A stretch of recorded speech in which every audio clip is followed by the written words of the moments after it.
네, 고맙습니다. 오늘 하나님께서 저와 여러분들에게 주신 말씀, 출애굽기 1장 15절에서 22절 말씀이죠. 네, 악한 자의 계획까지 사용하시는 하나님을 우선하면 복을 받습니다. 이런 제목인데 말씀 증거될 때 우리 하나님의 은혜와 사랑이 함께하길 원합니다. 한 주간 편안하셨습니까? 네. 예, 저는 감기 때문에 이 감기가 지금 뭐 거의 한 달 가까이 돼가는 것 같은데요. 떨어지지도 않고 아주 그냥 곤욕스럽습니다.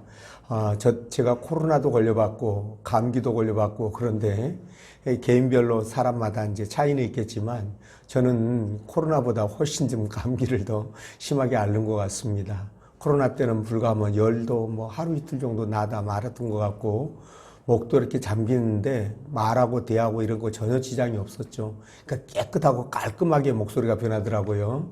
근데 감기는 걸려보니까 굉장히 지저분해요. 묵직하고 목소리가 아주 부담스럽고 이런 부분들이 있고, 예, 그래서 이거 참 그렇다 싶은데 저만 그런 게 아니라 이렇게 사람들이 의외로 많은 사람들이 감기에 걸려서 고생을 하시더라고요. 그래서 여러분들이 감기에 조심하시고 건강 관리 잘 하시기 바랍니다. 우리나라도 이제 지난달 30일부터 지난주부터 이제 그 마스크 강제 착용을 해제했습니다.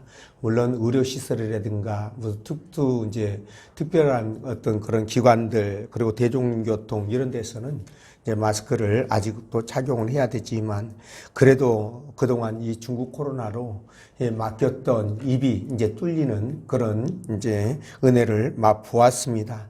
이게 무슨 뜻이냐면 코로나가 이제 팬데믹에서 엔데믹으로 이렇게 전환된다. 다시 말하면 풍토병이나 계절병으로 그렇게 바뀌었다. 그런 의미를 갖고 있습니다. 자, 그렇기 때문에 이제 코로나가 사실상 우리가 일상생활하고 경제활동을 하는 데 있어서 이게 큰 문제가 되지 않는다는 것을 이제 얘기를 하는 것이죠. 그러나 여러분들도 또 그 특별하신 분들이 있으니까 코로나에 또 굉장히 또 취약하신 분들이 있을 수 있으니까 감기도 그렇고 코로나도 그렇고 여러분들이 이렇게 신경 쓰셔서 이렇게 건강하게 올 겨울 잘 마무리하시기를 부탁을 드리겠습니다. 자, 오늘 하나님께서 저와 여러분들에게 본문의 말씀을 통해서 세 가지로 은혜를 주셨는데 그 첫째가 하나님은 악한 자의 악까지도 사용해서 당신의 뜻을 이루신다는 것이고요. 두 번째는 사람의 말과 하나님의 말이 충돌하면 하나님의 말씀이 우선이라는 겁니다. 당연하죠. 그리고 세 번째는 하나님 앞에서 죽기를 각오하면 살 길이 열리고요. 그렇죠? 복을 받게 된다. 이런 말씀인데 자, 본 말씀을 따라가면서 악한 자의 악까지 사용하시는 하나님을 내가 중요하게 생각하고 우선시하면 어떻게 되는지 성령께서 들려주시는 하나님의 음성을 듣도록 하겠습니다. 자, 첫째로 하나님은 악한 자의 악까지도 사용해서 당신의 뜻을 이룬다라고 말씀하셨는데 15절에서 17절 말씀 읽어보겠습니다. 시작.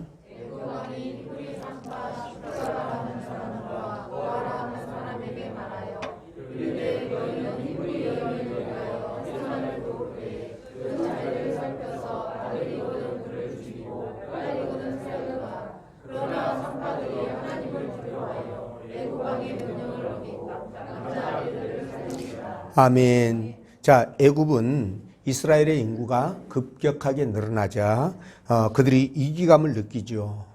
그 이유는 두 가지입니다. 첫 번째는 이 이스라엘 히브리 민족들이 적국하고 합세해서 반역을 일으키지 않을까 이 문제고, 또 하나는 저들이 이제 인구가 많아지고 세력이 커지니까 그들이 세력화해가지고 정치 세력화해서 나라의 골칫거리가 되지 않을까 이런 고민이었습니다.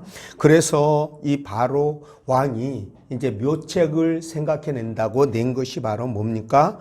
혹독한 강제 노동을 시키자. 자, 이렇게 강제 노동을 아주 새벽별 보고 출근했다가 그리고 밤에 북극성을 보고 퇴근을 하게끔 만들어버리면 너무너무 힘들어가지고요. 집에 들어오면 고단해서 그냥 잠만 자고 새벽에 또 바로 이렇게 나갈 걸로 그렇게 생각했거든요. 그런데 바로의 이런 생각은 완전히 빗나가게 되죠. 그렇게 혹독한 노동을 시켰음에도 불구하고 오히려 이스라엘 백성들의 인구가 줄지 않고 더 늘어난다는 거예요. 그래서 바로 왕이 굉장히 당혹했겠죠. 그래서 다시 두 번째 대책을 내놓는데 그게 뭐냐? 바로 태어나는 남자아이들은 전부 다 죽여라 라는 겁니다. 굉장하죠. 자, 이런 상황이 되니까 백성들은 어떻게 될까요? 더 이상 감당할 수 없는 그 한계점, 임계점에 그들이 도달하게 되죠. 자, 이걸 보면서 바로는 내 계획이 얼마나 멋있고 얼마나 훌륭하냐라고 자랑하면서 굉장히 뻐겼을 것 같다. 그런 생각이 듭니다. 그런데 여러분, 인간의 관점으로 보면 이 바로왕의 계획이 굉장히 치밀하고요. 그리고 아주 과감하고 결단력 있게 한 것 같이 이렇게 느껴지지만 사실은요, 하나님의 그 역사를 이제 시작하게 만드는 그런 복제가 됐기 때문에 바로왕은요, 자신이 생각하지 못했던 전혀 다른 방향으로 이 문제들이 흘러간다는 것을 아마 나중에서야 알게 됐을 것입니다. 네, 바로는 자신이 똑똑하고 못할 일이 없다고 의기양양하게 그렇게 생각했지만 하나님은 그의 모든 생각과 계획을 전부 다 통제하고 주관하고 있었다는 사실이에요. 놀랍지 않습니까, 여러분? 그래서 잠언 16장 9절에서 하나님이 뭐라고 말씀하십니까? 사람이 마음으로 자기의 길을 계획할지라도 그 걸음을 인도하시는 이가 누구라고요? 하나님이시다. 그러니까 나는 지금 뭐예요? 이런저런 계획을 내가 오늘 부산에 가가지고 뭐 회도 먹고 뭐 보트도 타고 즐겁게 재미지게 놀다가 와야 되겠다 라고 그렇게 계획하고 부산행을 탔는데 어머나 가다 보니까 이 기차가 부산으로 가는 게 아니라 어디로 가고 있다고요? 그렇습니다. 목포로 가고 있다는 거예요. 누가 그렇게 했어요? 하나님이 하셨다는 겁니다. 네, 하나님이 그런 능력이 있다라고 말씀하시거든요. 그렇기 때문에 저와 여러분들은 무슨 일이 있어도 하나님의 은혜 안에 머물러셔야 된다는 거예요. 그래서 예수 그리스도 안에서 주님과 함께 거하시고요. 주님과 함께 같은 곳을 바라보시고 주님과 함께 같은 생각을 하면서 살아가야 된다는 겁니다. 이해가 되시죠? 그래야만이 내 계획과 생각대로 일들이 이루어지게 되는 거예요. 내 생각과 계획이 아무리 좋고 완벽하게 보일지라도 한 번 더 기도하시고 한 번 더 말씀을 묵상하면서 걸음을 옮기시라라는 겁니다. 이해가 되시죠? 자, 왜냐하면 하나님은요, 우리의 모든 생각과 마음을 주관하시고 그 걸음을 인도하시기 때문이라는 거죠. 예, 더 놀라운 것은 하나님이요, 우리를 이렇게 선하게 인도하는 것은 물론이거니와 거기에다가 악인들의 그 악랄한 계획까지도 하나님은 당신의 선한 목적을 위해서 바꿔버리시는 능력을 갖고 있다는 거예요. 이거 기가 막힌 겁니다, 여러분. 여러분, 하나님은 어떻게 존재한다고 말씀드렸습니까? 제가 항상 말씀드린 것이 하나님은 항상 현재로만 존재하신다. 그렇게 말씀드렸었죠. 자, 그렇기 때문에 하나님은 바로의 이런 악랄한 계획을 이미 알고 계셨다라는 겁니다. 그래서 하나님은 오래전부터 저들의 조상 야곱이 식솔들을 이끌고 애굽으로 내려갈 때 이전부터 이미 하나님은 그걸 아시고 계획을 세우고 계셨다라는 거예요. 여러분, 하나님이요, 아브라함을 당신의 나라 백성 제1호로 선택하셨죠. 자, 이렇게 해서 그가 우상의 도시 갈대아 우르를 떠나게 하셔서 가나안 땅으로 그를 빼어 옮기십니다. 그리고 하나님 나라 백성으로 새로운 삶을 살아가도록 인도하십니다. 자, 그런데 이 가나안은 이스라엘 백성들을 큰 민족으로 만들어가기에는 그렇게 좋은 조건의 곳이 아니란 사실이에요. 그래서 하나님께서 그의 손자 야곱과 그리고 그의 식솔들을 이끌어 애굽으로 내려가게 함으로 말미암아 400여 년의 시간이 흐르자 어떻게 합니까? 거대한 민족으로 탈바꿈하게 됩니다. 자, 이제 때가 돼요. 어떻게 됩니까? 하나님께서 그들을 가나안으로 옮겨야 되는 작업을 해야 되는데, 자, 그 과정에서 말이죠. 이 애굽에 거주하고 있는 이 히브리인들이 급속하게 인구가 증가하니까 바로 왕이 마음속에 불안함과 초조함을 갖게 하는, 공포심을 갖게 하는 그 시기와 딱 맞물려 떨어진 거예요.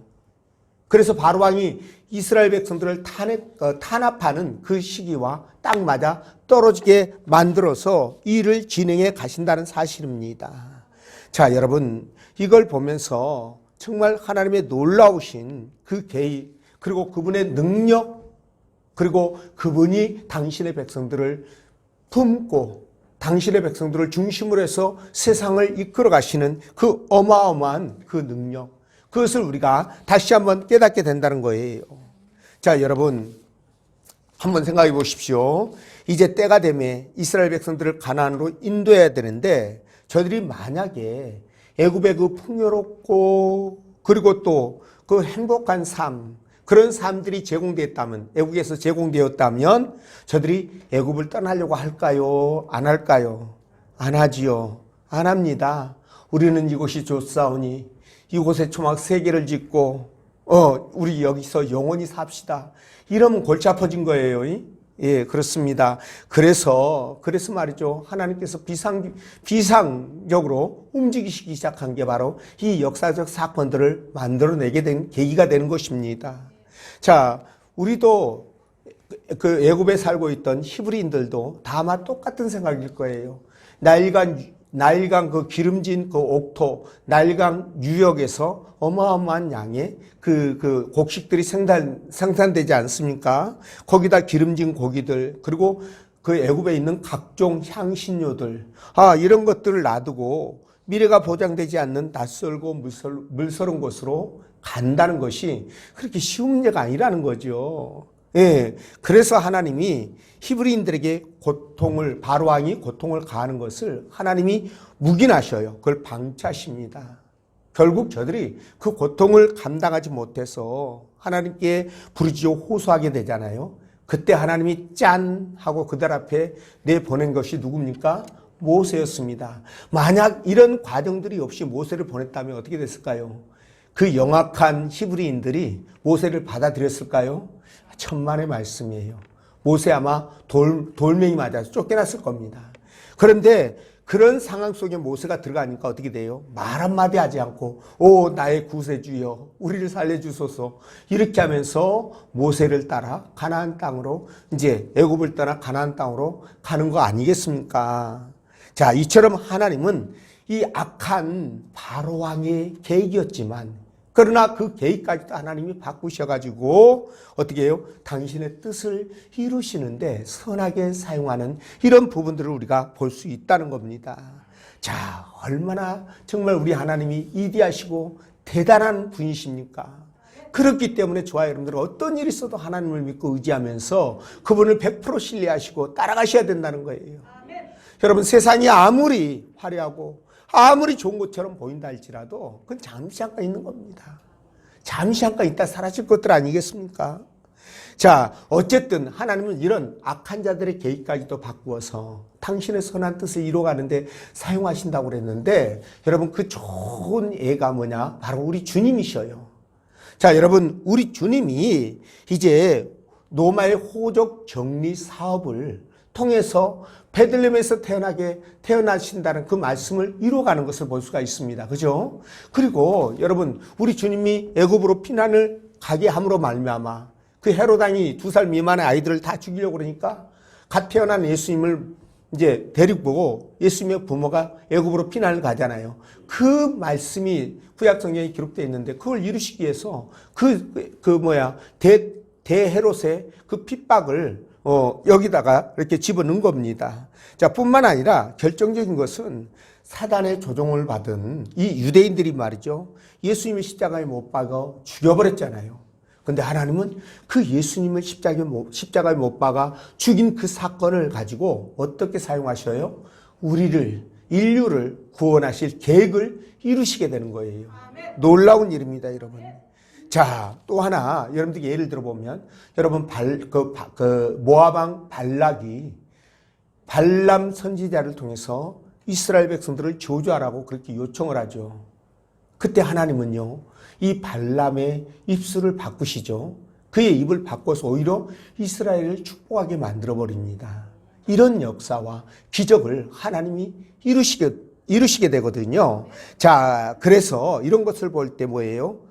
하나님은 당신의 뜻을 방해하고 또 그의 백성들을 해치려고 하는 악한 자들의 그 계획을 폐하시고 오히려 그 계획까지도 당신의 선한 뜻을 이루어가는 방편으로 삼는, 그리고 당신의 백성들을 축복하는 도구로 삼는 그런 능력을 우리에게 보여주셨다는 거예요. 자, 그러므로 여러분 혹 살아가면서 여러분들이 말이죠, 이 악한 자들의 곤모술수, 이간질, 여러분 살다 보면 믿지 않는 사람들하고 특히나 회사 같은 데서 생활하다 보면 여러 가지 힘들고 어려운 일들 많이 겪지 않습니까? 아주 지저분한 것들 다 사용해요, 그 사람들 보면. 그죠? 근데 여러분 그럴 때 여러분 어떻게 해야 될까요? 그럴 때는 참 어렵고 당장 힘들고 고통스럽고 막 화도 나고, 아니 저 인간 어디 가서 죽어버렸으면 좋겠다 막 이런 생각도 들고 막 그러죠. 할 생각이 다 드는데 여러분, 그러나 여러분 그렇게까지 스트레스 받으면서 힘들어할 필요가 없어요. 왜냐하면 하나님께서 그들의 악한 그 공작을, 괴계를, 그 악한 계획을 바꾸어서 오히려 나에게 선하게 역사하시는 능력을 갖고 있기 때문에 그렇습니다. 여러분 우리가 그걸 믿는다면 어떤 상황에서도 우리는 힘을 얻을 수 있고 이길 수 있습니다. 어떤 고난과 환난과 핍박이 닥쳐와도 저와 여러분들은 하나님 앞에 맡기면서 우리는 마음의 평안을 누릴 수 있다는 거예요. 믿으시죠? 자, 그렇기 때문에 저와 여러분들 정말 이런 하나님의 능력을 믿고 정말 오늘 이 말씀 속에서 바로의 계획을 바꾸셔가지고 오히려 이스라엘 백성들을 구원하는 그 도구로 사용하시는 이 하나님의 능력을 믿으시고, 저와 여러분들도 어려움이 있고 고난이 있다 할지라도 또 아픔이 있고 힘듦이 있다 할지라도 여러분들 정말 그것을 기쁨으로 희락으로 바꾸실 하나님의 능력을 믿고 감사하시기 바랍니다. 그럴 때 하나님은 저와 여러분들을 통해서 이 역사들을 이루어 가신다는 거예요. 그걸 믿고 하루하루 기쁨으로 살아가시는 여러분 되시길 바라고요. 자, 두 번째로 사람의 말과 하나님의 말씀이 충돌하면 뭐가 우선이라고요? 그렇습니다. 하나님 말씀이 우선이죠. 15절, 16절 말씀 읽어보겠습니다. 시작.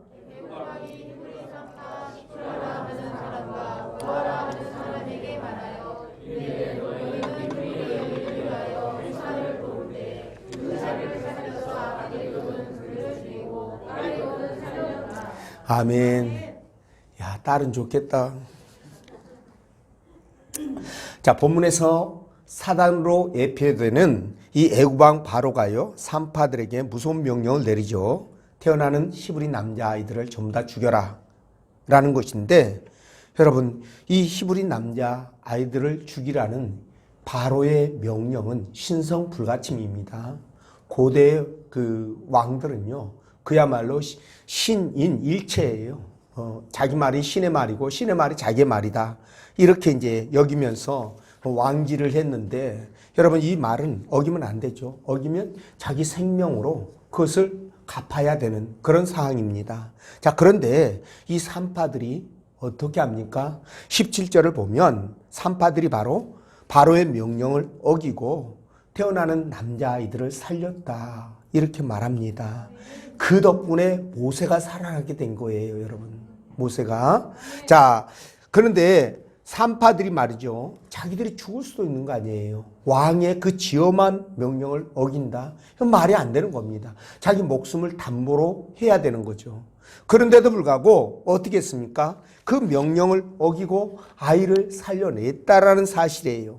근데 여러분, 왜 산파들이 왕의 명령을 어기고 아이들을 살려냈을까? 이 부분이 좀 궁금하잖아요. 근데 17절을 보면 이거에 대한 답이 나오는데 뭐라고 나옵니까? 바로 그들이 그렇습니다. 저들은 말이죠, 하나님을 두려워했기 때문이다. 이렇게 말씀하는데 21절을 보면 저들이 또 하나님을 경외했기 때문이다 라고도 얘기합니다. 자, 그러니까 하나님 말씀이 그게 아닌 걸 알잖아요. 예, 어떻게 생명을 죽여요? 말이 안 되는 겁니다. 자, 그런데 이런 상황 속에서 왕의 말을 듣지 않으면 또 자기들의 생명을 잃을 수 있는 이런 상황이잖아요. 정말 어렵고 힘든 이 상황 속에 그들은 하나님의 말씀을 따라요. 하나님의 법을 사람의 법보다 우선하게 됩니다. 자, 이걸 보면서 우리 또한 이 산파와 같은 이 딜레마 속에서 이러지도 저러지도 어떻게 해야 될지 고민하고 근심할 때 참 많습니다. 살다 보면, 그죠? 예, 그러니까 하나님의 말씀을 따를 것인지, 예, 사람의 말을 따를 것인지, 하나님의 법을 따를 것인지, 세상 법을 따를 것인지, 이런 거 말입니다. 고민하고 갈등할 때가 많은데 오늘 이 말씀이 그런 것에 대한 분명한 해답을 주고 있다. 그렇게 보시면 될 것 같습니다. 그러니까 이 말씀을 보면 그런 것들을 가지고 전혀 고민할 이유가 없다라는 거예요. 우리가 비록 이 땅을 살지만 우리는 하나님 나라 백성이잖아요. 그렇기 때문에 누구 법을 먼저 따라야 된다? 하나님의 법을 먼저 따라야 되는 것이 맞지요. 하나님의 말씀이 우선인 것이 맞습니다. 네, 그럴 수밖에 없는 것이 여러분 우리는 이 세상에서 영원히 사는 거 아니잖아요. 잠시 잠깐 살다가 떠날 이 세상의 법을 지키느라고 하나님의 법을 무시해버리면 그 후과가 너무 큰 거예요. 그리고 아까 말씀드렸잖아요. 하나님은 악인들의 그 악한 계획까지도 바꾸어서 우리를 위하여 선하게 사용하시는 그런 능력을 갖고 있는 분인데 누구의 말을 따르는 것이 옳겠습니까? 우리에게 이익이 크겠습니까? 그러니 당연히 하나님 말씀을 따라야죠. 또 우리의 생각과 우리의 계획은 불완전해요. 그렇기 때문에 실수가 많습니다. 근데 하나님의 생각과 그분의 계획은 어떨까요? 완벽하죠. 완전합니다. 그래서 그분은 실수가 없어요. 그래서 우리가 하나님 말씀을 붙들고 그 말씀대로 따라서 가면 절대로 우리가 실패하거나 실수하지 않는다는 거죠. 이걸 우리가 기억한다면 당연히 하나님 말씀을 따라야 합니다. 그러나 여러분 물론 합법적인 권세자들의 정당한 명령 이거 있죠. 이런 건 마땅히 순복을 해야 됩니다. 왜냐하면 세상의 모든 권세는 하나님이 주셨어요. 그리고 권세자를 세워서 그들을 통해서 이 세상의 질서와 공의를 세워가시는 것이 하나님의 뜻이에요. 그게 로마서 13장에 나오는 말씀입니다. 자, 그렇기 때문에 이 세상 권세자들의 합법적인 명령을 따라야 되는데 근데 합법적인 명령이라고 할지라도 그것이 하나님의 법을 거슬릴 때는 하나님의 뜻과 일치하지 않을 때는 상충할 때는 어떻게 해야 된다? 하나님의 법을 따르는 것이 맞다. 이렇게 말씀을 드리는 거예요. 자, 성경에 그런 경우들이 많이 나오죠. 몇 가지를 말씀드리면 여러분 사울의 왕 요나단이 다윗을 죽이라고 아들에게 명령하죠. 요나단에게. 그때 요나단이 다윗을 죽였나요? 안 죽였나요? 안 죽입니다. 아버지의 명령을 거역하고 그리고 다윗을 살려서 보내죠. 이런 일이 있었어요. 또 다니엘과 그리고 그의 세 친구들은 어떻습니까? 이 세 친구들 우상에게 절하라고 명령이 나왔잖아요. 변경할 수 없는 지엄한 명령이 나왔습니다. 모든 사람들이 우상 앞에 가서 절합니다. 그런데 이 세 친구들은요, 그 명령에 따르지 않죠. 죽으면 죽으리라 라는 각오로 따르지 않습니다. 네, 이런 일들이 있었던 것이죠. 또 로마 시대 때 말이죠. 역사상 수많은 기독교인들이 순교를 당했습니다. 로마 시대 이후에도 지금까지 기독교 역사상 2000년 동안 수많은 우리 믿음의 선배들이 순교를 당하고 불이익을 받았는데 여러분 저들이 그렇게 순교당하고 불이익당한 이유가 뭐겠어요? 권세자들의 말에 따르지 않았기 때문이에요. 예배 드리지 말라 그럼 드리지 말아야죠. 모이지 말라 그럼 모이지 말아야죠. 복음 전하지 말라 그럼 전하지 말아야죠. 예수 믿지 말아라 그러면 믿지 말아야죠. 그랬다면 순교가 있을까요? 불이익이 있었을까요? 아니죠. 근데 그들이 듣지 않았습니다. 왜 안 들었습니까? 그들의 명령이 하나님의 명령을 거스르기 때문에, 하나님의 법을 거스르기 때문에 듣지 않았다는 사실이에요. 자, 그렇기 때문에 우리는 하나님의 법을 우선해야 됩니다. 지금도 마찬가지예요. 여러분, 동성애를 합법화하고요, 복음 전하는 것이 기분 나쁘다고 고발을 하면 처벌을 받아야 되고, 이단들을 비난하면 소수자를 핍박했다고, 소수 종교를 핍박했다고 처벌하는 그런 법들을 우리가 용납할 수 있느냐? 이건 안 되는 거예요. 이런 부분들은 누가 무슨 말을 할지라도, 나라에서 법을 정해가지고 처벌을 하는 한이 있더라도 이런 법은 따를 수 없습니다, 여러분. 교회가 문을 닫는 한이 있더라도 이건 따를 수 없는 거예요. 네, 그래서 사도행전 4장 19절에서 뭐라고 얘기합니까? 베드로와 요한이 대답하여 이르되 하나님 앞에서 너희 말을 듣는 것이 하나님 말씀 듣는 것보다 옳은가 판단하라. 이 말이 뭐예요? 너네들이 하나님 말씀보다 더 위에 있냐? 이 말 아닙니까? 그죠? 우리는 너네들 말 듣는 것이 아니라 하나님 말씀을 듣는다, 이런 말씀 아니겠습니까? 그렇죠? 이런 것들을 볼 때 여러분, 대답은 분명해집니다. 세상 법과 하나님의 법이 상충되면 우리는 어떻게 해야 된다? 무조건 하나님 말씀을 따라야 된다.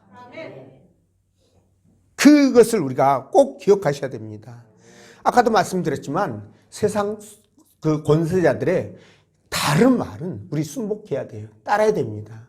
하나님 말씀에 벗어나지 않으면 따르는 것이 맞습니다. 그렇지만 벗어나게 되면 오늘 이 십부라처럼 부하처럼 설령 생명을 잃는 한이 있다 할지라도 어떻게 해야 된다고요? 하나님 말씀을 믿고 따르는 것이 성도된 사람들의 자세다라는 겁니다. 그럴 때 우리 하나님께서 천국 열쇠를 주십니다. 그럴 때 저와 여러분들을 인정하시고요, 축복의 반열로 세우십니다. 자, 그래서 여러분들은 어떤 경우에서도요, 올바르게 판단하시고 올바르게 그 말씀을 따르고 지켜나가시기를 다시 한번 주의 이름으로 축복하고 축원드립니다. 그리고 세 번째, 하나님 앞에서 죽기를 각오하면 살고 복을 받는다, 이렇게 말씀을 드렸는데요. 자, 여러분 17절 말씀 함께 읽겠습니다. 시작.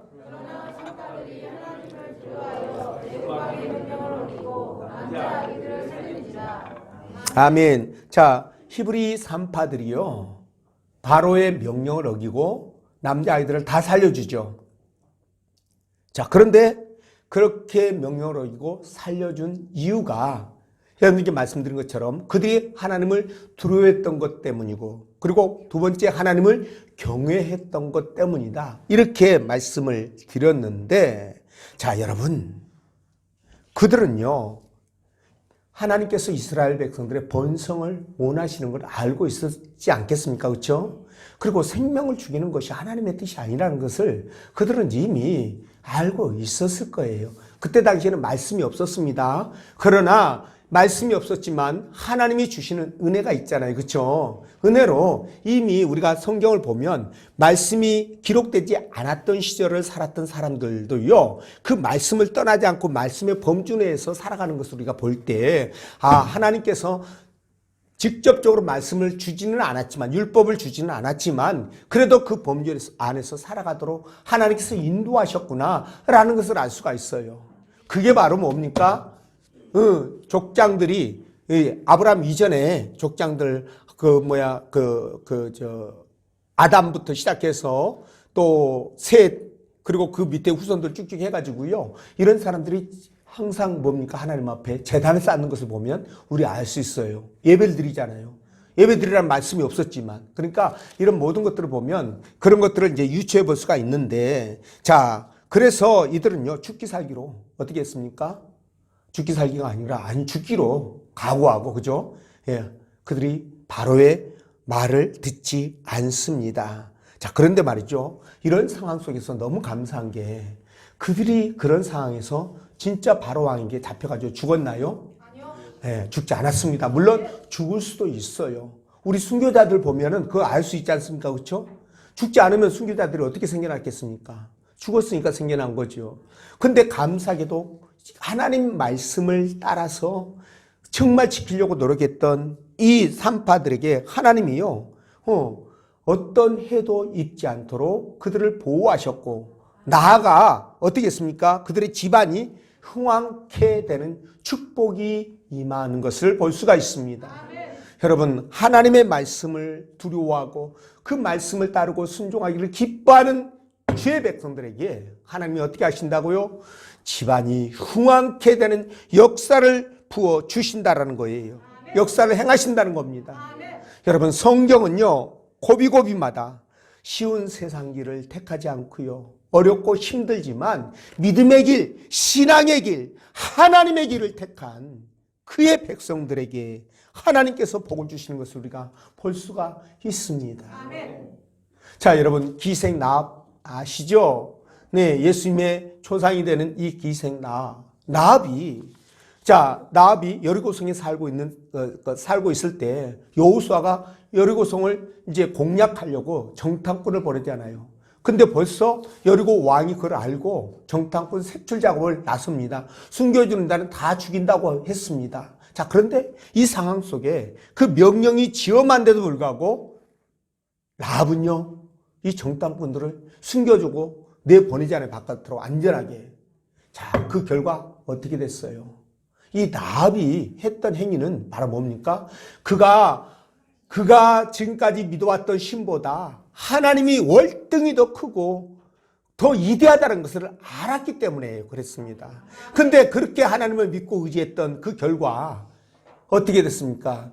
여리고성이 점령해서 모든 자들이 죽임을 당할 때 이 라합과 그에게 속해 있던 모든 가족들은 살아나잖아요. 그리고 여러분, 이제 예수 그리스도의 조상이 됐다는 것은 뭐예요? 이스라엘의 그 공동체 안에 들어가서 어떻게 됐다는 겁니까? 어느 정도의 위치를, 그 소셜 포지션이라고 그러죠. 사회적 위치를 잡고 살았다는 것을 우리가 알 수가 있습니다.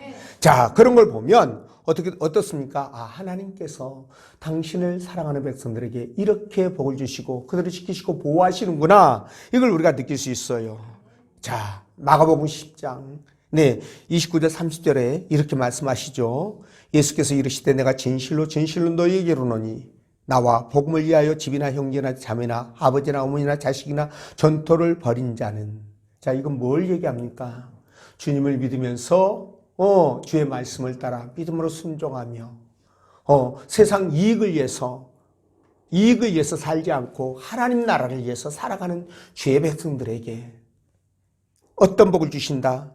현세에 있어 집과 형제와 자매와 아버지와 어머니와 전토를 100배나 받되, 그러니까 이 땅에서 우리가 이 세상을 살아갈 동안, 이 땅을 떠나기 전에 살아가는 이 동안에도 정말 복을 받고요, 내세의 영생을 받지 못할 자가 없다. 이렇게 말씀하시는 것을 볼 수 있습니다. 자, 그렇기 때문에 저와 여러분들은요, 어떤 일이 있어도 진짜 하나님을 사랑해야 되고요, 그분을 우선해야 되고요, 네, 그분을 위해서는 죽기를 각오하고 살아야 된다. 이 말씀을 드립니다. 여러분, 에스더가 자기 민족들을 살리기 위해서 죽기를 각오하고 왕 앞에 나갔지 않습니까? 그렇죠? 예, 죽음을 각오하고 나간 거예요. 그 사실 성경에 또 있는 것처럼. 그랬을 때 하나님은 어떻게 그 상황을 바꾸어 가십니까? 자기 민족도 살리고 에스더도 살리고 에스더에게 오히려 더 큰 존귀와 영광을 안겨주는 기적으로 바꾸어 가십니다. 그게 하나님의 능력이에요. 그래서 요한복음 12장 25절에 자기의 생명을 사랑하는 자는 잃을 것이요 이 세상에서 자기의 생명을 미워하는 자는 영생하도록 보존하리라, 이렇게 말씀했는데, 이 말씀을 육자성어로 바꾸면 사즉생, 생즉사. 이순신 장군이 이 말씀을 카피한 거예요. 뭔 말인지 아시죠? 네. 이순신 장군이 지가 그렇게 멋있는 말을 한 거 아니에요. 이미 성경에 있는 걸 갖다가 지가 카피한 거야. 어떻게 카피했는지는 저도 잘 모르겠지만. 그렇습니다. 자, 그래서 오늘 말이죠. 이 산파는 하나밖에 없는 목숨을 주님 앞에 드린 거예요, 사실. 사실 목숨 드린 겁니다. 근데 하나님은 그렇게 목숨을 드릴 때 그걸 축복으로 바꾸신 거죠. 아브라함이 100살에 얻은 하나밖에 없는 그 독생자를, 이삭을 하나님 앞에 드릴 때 하나님은 그것을 갖다가 뭘로 바꾸셨다? 축복으로 바꾸셔서 그에게 어마어마한 복이 쏟아지도록 만드셨습니다. 그러니까 하나님을 섬기고 하나님을 사랑하고 충성하는 건 공짜가 있다 없다? 없다. 사실 우리에게 공짜로 그렇게 해도 돼요. 하나님은요. 왜? 우리에게 가장 중요한 큰 선물을 주셨잖아요. 뭐? 구원을 주셨기 때문에 우리가 공짜로 해도 돼요. 또 하나님도 공짜로 요구할 수 있어요. 그런데 하나님은 구원 플러스 거기에다가 어마어마한 축복, 상급 이런 것까지 챙겨주시니까 민망할 따름이에요. 여러분들 그러니까 대박난 인생을 살고 있습니다. 여러분. 그러니까 제가 말씀드리잖아요. 여러분들이 태어나서 가장 잘한 것은 뭐라고? 예수 믿고 구원받은 거다. 예수 믿은 것이다 라는 거예요. 여러분 간단하게 생각하지 마십시오. 이거 가치 없는 것처럼 생각하지 마시라는 거예요. 저와 여러분들이 이 땅에 태어나서 가장 잘한 것은 예수 믿는 것이다. 그분을 아는 것이다 라는 겁니다. 그래서 정말 이 다니엘과 이 세 친구처럼 오늘 본문 속에 나오는 이 산파들처럼 그리고 또 예수님처럼 자기 목숨을 버리기를 각오했을 때 또 기생 나합처럼 목숨을 버리기를 각오를 했을 때 하나님은 그걸 통해서 오히려 전화위복 정도가 아니라 어마어마한 축복까지 거머쥐게 만들어 주셨다. 이걸 꼭 기억하시고 하나님 앞에 사즉생 생즉사의 그런 삶을 살아가시기를 주의 이름으로 축원드립니다. 기도합니다.